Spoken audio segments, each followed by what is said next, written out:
Welcome to this tutorial in language philosophy.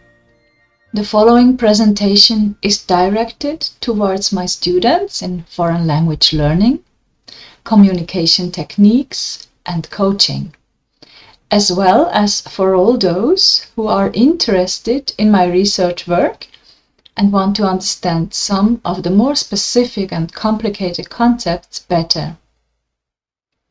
The main focus here lies in the concept of time and its implications for language philosophy. My inquiry into the concept of time was originally motivated by the problem I tried to solve in my research thesis, Principles of Liberty. In ethics, the question if an entity is or is not, and more specifically, if it is or not a person, has a central role. And this question intrinsically relates to concepts of time. Theories of time, as they are used in today's everyday language, standard physics and standard mathematics, foster the general belief in space-time as a kind of four-dimensional space. This mental model is called space-time, or in its more developed form, block universe. This was my starting point during my research. However, as soon as I tried to apply it to anything in the real world, this model caused many troubles. Usually, the space-time model is not applied to things that are accessible by our senses, direct experience or intuition, but to objects which we rather know from more or less indirect measurements and their indirect impact on things we use. It is used in measurements of very large or very small objects, such as the universe and quantum physics, and even there, it is not without controversies. This tutorial is divided into 4 parts. The first part serves as a short introduction on how and where time is a relevant concept in modern science. The aim is not to give a full description of all possible and divergent uses of this concept, but simply to give an overview that shall help us understand how much the concept of time connects very different fields in science and the arts. The second part explains the concept synthetic geometry and why it is so important for my work. There I try to make something rather abstract and complicated more accessible for the average user. The third part introduces the concrete application of synthetic geometry for the description of our reality. In other words, it proposes an alternative model for the block universe. These 3 parts make up half of the whole tutorial. In each part, I shall also highlight what is necessary to be understood in order to make sense of Part 4. Part 4 is then a formal presentation of Alfred Schutz theory by means of the 4-dimensional model.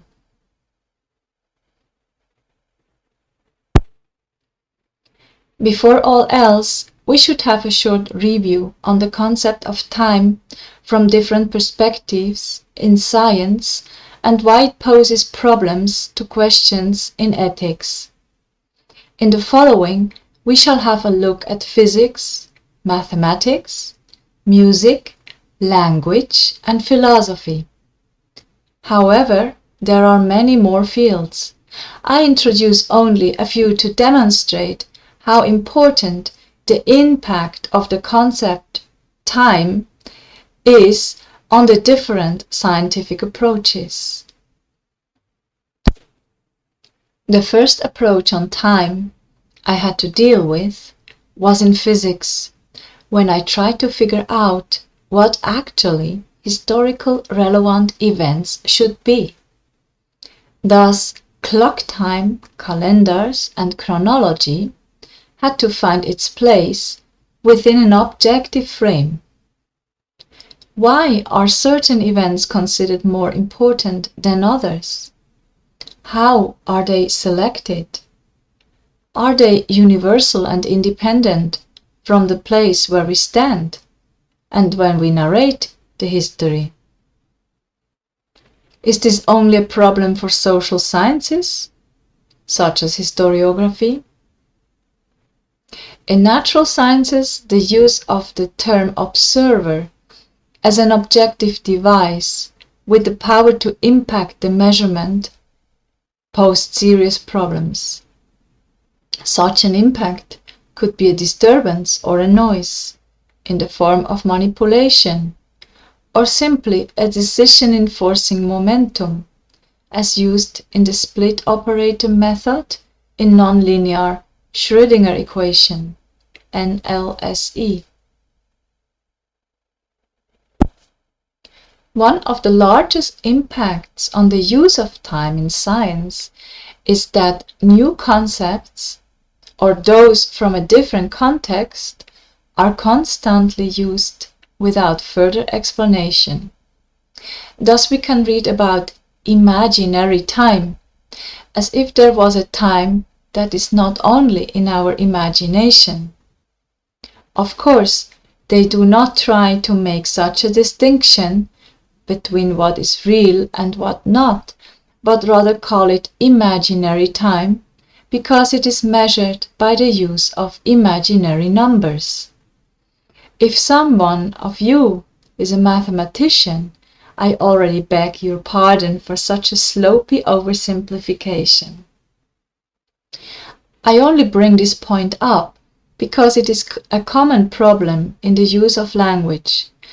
We use certain language for a scientific problem, and then we have a coffee with our colleagues, or we publish something that is repeated throughout all types of media, where such terms are used in a very different way. Another example I found is a statement about real-world examples on how atoms should behave. If you remember your science classes, there are no images of atoms, except the recent photography of a strontium atom, which still is nothing more than a vaguely discernible point.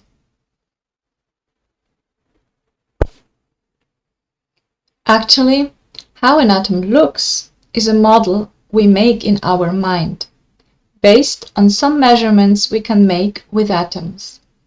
For this reason, our imagination about atoms had taken a quite bumpy route in its development throughout the last century. This graph illustrates how our image has changed throughout history, whenever a new discovery was made. There is no reason to believe that this could not change in the future, either because we find new measuring methods, or our measuring is interpreted by new theories. Finally, to state how an atom should behave is a mere tautology, since so far all we know about what an atom is and how it could look like is based on our observation through complicated measurements of its supposed behavior. Probably such statements on how an atom should behave rather try to express how we expect it to behave from what we know so far. I use this example to demonstrate how difficult it is to explain something in a way that we still can grasp without compromising too much the formal adequacy of the model. The atom is also a good example to lay out how we learn about our world. Long before we got this photography of an atom by David Nadlinger, people believed already that they exist, at least some people. The first theories of something similar to an atom can be found in the philosophy of the Vedic, Aruni and later Kanada, or the Greek Demokritos. We discover also a more dynamic, almost modern variation of this idea in the unity of ancient Chinese Taoism and the Japanese Kami tradition, or in the threefold unity of Eshu, Olodumare, which means the all-sufficient one, and Dudunla within the Yoruba tradition. Demokritos is often named as the original inspiration for the modern scientific concept of atom. He wrote that atoms and void are the only things that exist, and that all other things are merely said to exist by social convention. As Anthony Kenny resumes it in his book published in 2004 with the title Ancient Philosophy, A New History of Western Philosophy. This was nothing that he could observe or measure, but a pure product of his intuition, imagination, and logical deduction. And already in those days, people discussed if things could exist without being affirmed by any measuring device.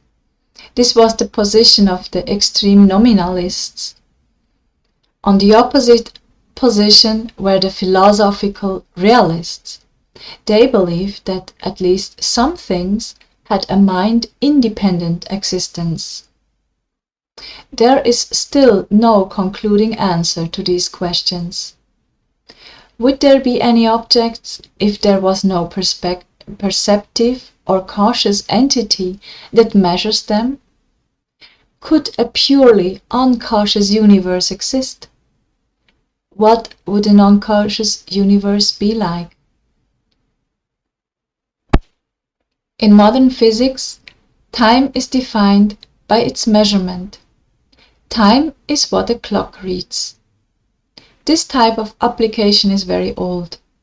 Already in prehistory, people measured the time in order to predict hunting seasons, ideal dates for planting and collection, weather phenomena, and the changes in water bodies by means of calendars. Later we learned to measure and calculate time with more precision. Clocks in order to solve more complex problems, for example in hydraulics and social organization. These clocks have been refined towards ever more complicated instrumentation until our days, where they enable us to make space voyages, calculate phenomena in quantum mechanics, or run complex algorithms in computer science. And yet, we have still no single answer about what time actually is. Most physicists nowadays believe that there are reversible laws in physics and irreversible events. These irreversible events make time go forward, flow into one direction. They call it the arrow of time. In part 4 of this tutorial, I will give a more precise definition of this arrow of time and time itself. At this moment, please bear in mind that all we can say about time depends on theories. At all times, there have been different theories. Therefore, try always to think for yourself and do not blindly follow any idea. Don't choose the theory that is simpler just because it is more convenient. But don't believe in something complicated either, if you don't understand it, just because it sounds clever. The scientific method is to assume that there are many things that we do not yet understand, and sometimes a wrong image is better if it helps us to solve a problem in real life. For instance, I know how an airplane is kept in the air. Yet, when I get on board, what keeps me relaxed is the idea that it is connected with wires to strong rails in the sky. This idea of the era of time is also an important concept in standard mathematical approaches. For example, every child learns that natural numbers start with 0 in the middle and expand towards one side into ever higher or bigger positive numbers, and to the other side into ever lower, smaller negative numbers by simply adding, respectively subtracting, 1.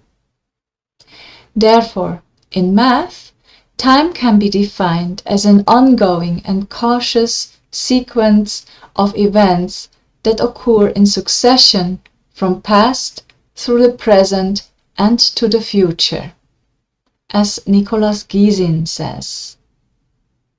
However, this is not as Intuitionists' mathematics, for example Nicholas Gysin and his students, would frame it. You may watch a full-length video of Gysin's explanation of Intuitionist mathematics included in this presentation. We will not do that together, since it would take too much time. The video takes more or less 1 hour, and it is very well explained. It's worth watching every minute of it. If you do not want to dig so deep into this topic, this is also fine. You do not need to watch Gysin's explanations in order to understand the tutorial here.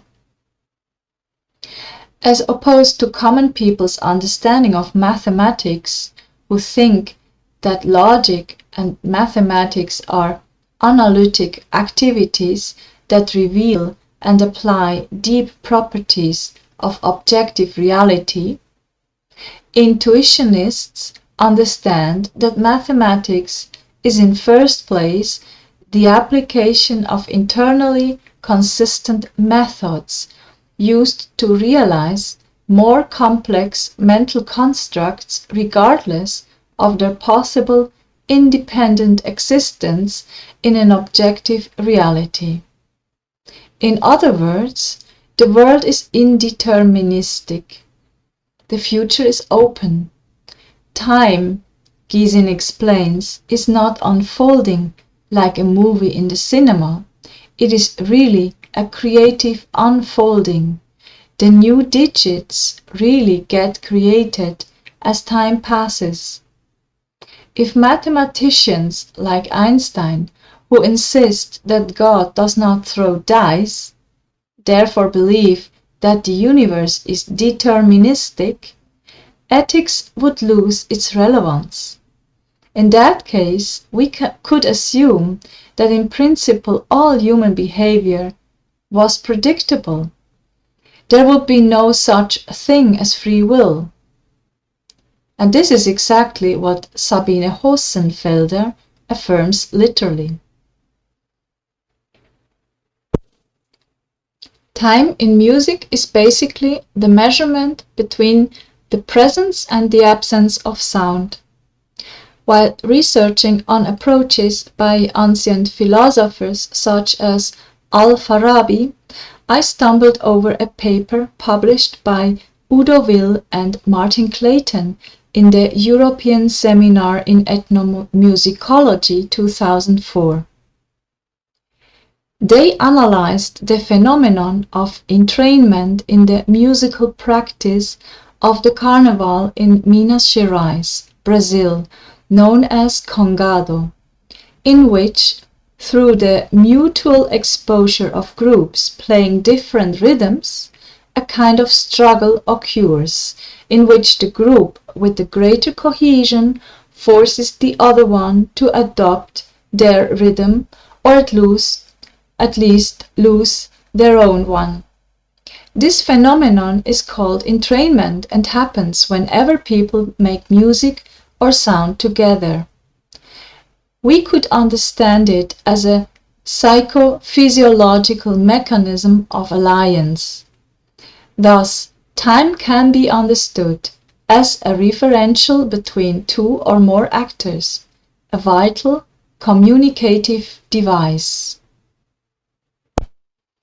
As an active teacher of foreign languages, a bilingual speaker and a language learner myself, time poses a major issue in my everyday work. For example, in language translation. But it can become also a challenge in the everyday language of any kind.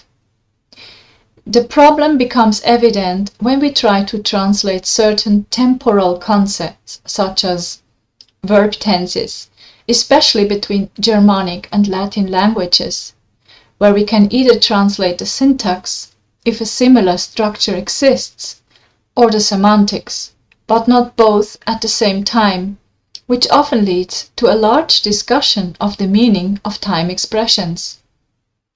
Completed actions as distinct from those in progress find great importance in Russian lexic. In Italian language, verbs of movement, when they are put in the past perfect, become suddenly reflexive. Time can be understood as related to actions, as in most European languages, and therefore make use of verbs. Or it can be considered rather a quality. Then we would use adverbs or particles to express time, as Mandarin Chinese does. In many translations we struggle with inconsistencies and confusions between tense, aspect and modality, in short tam, when using auxiliaries and modals for the expression of time, as in modern English. In some way, we abstract time from our experience of synchronicity and consecution of events. The way we speak reveals in some way also how we perceive time. Human language is closely related to philosophy. The way we speak influences the way we think. This is not only relevant for philosophy and religion, but even for physics and mathematics, as Professor Gysin observes. Accordingly, we can understand time as a wheel of ever-repeating processes, as for instance in the Buddhist samsara or the Nordic Ragnarök. Though we can also conceptualize it in an eschatological way, as having a definite end and an implied beginning, expressed in the concept of the end of time. Some grasp it as a kind of illusion, like the personification of the phenomenal world in Hindu philosophy, or a paradox as explained in the Hebrew Kabbalah. We always stumble over these discrepancies when we try to explain the meaning of life, what action is, or the body-mind duality of the person as a transcendent entity. Alfred Schutz describes time as a phenomenon that emerges from the experience of a person's contemporaryity with fellow persons who act in a shared physical and symbolic space. If it is now clear to you that time is difficult to explain, that it can be understood in many ways, depending on what the term is used for, and that it is very important for a wide range of scientific but also everyday activities, then you have understood everything you need to learn in this first part.